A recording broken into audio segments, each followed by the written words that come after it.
We are facing the most complex existential crisis of our times. The challenge of COVID-19 is being overshadowed by the challenge of climate change, and the risk of biodiversity collapse overhangs even further. But what are we in the Asia-Pacific region doing about it? The answer, not enough, in three ways.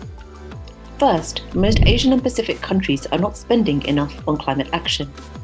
So far, 15 Asian and Pacific countries have provided estimates of finance needed to tackle climate change, with costs summing to over $1,000 billion. This is overall very similar to the total costs we incurred in 2020 to deal with COVID-19, but some are just mitigation and others just adaptation costs, and 30 countries have no estimates yet. So if we think about the scale of climate finance required, we need to think much bigger than the COVID-19 response. Second, the Asia-Pacific countries are not yet aligning COVID-19 recovery policies with climate action. For example, United Nations ESCAP analysis reveals that despite the energy sector accounting for the majority of carbon emissions for most countries in the region, during 2020, 15 countries did not introduce any green recovery policies for this sector. Hence, COVID-19 only temporarily slowed down greenhouse gas emissions in the region. Third, countries in the region are holding back.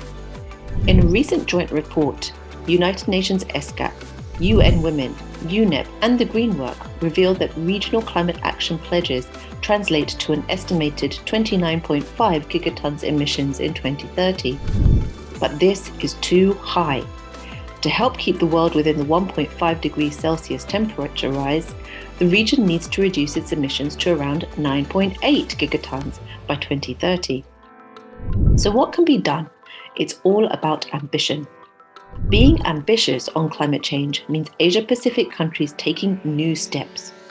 We need to make and follow through on net zero or carbon neutral pledges, plan to peak carbon emissions, set precise national targets, commit to decarbonize key sectors, freeze the expansion of coal-based capacities, phase out existing coal capacities in defined timeframes, shift to renewable energy, invest in energy efficiency, invest in e-mobility, halt deforestation, introduce a carbon price, for example, emissions trading or taxes, remove fossil fuel subsidies. These kinds of action are crucial. This region needs to and can meet 1.5 degrees. For more insights, read the assessment report on our website, our other publications, and follow our work on Twitter and other social media.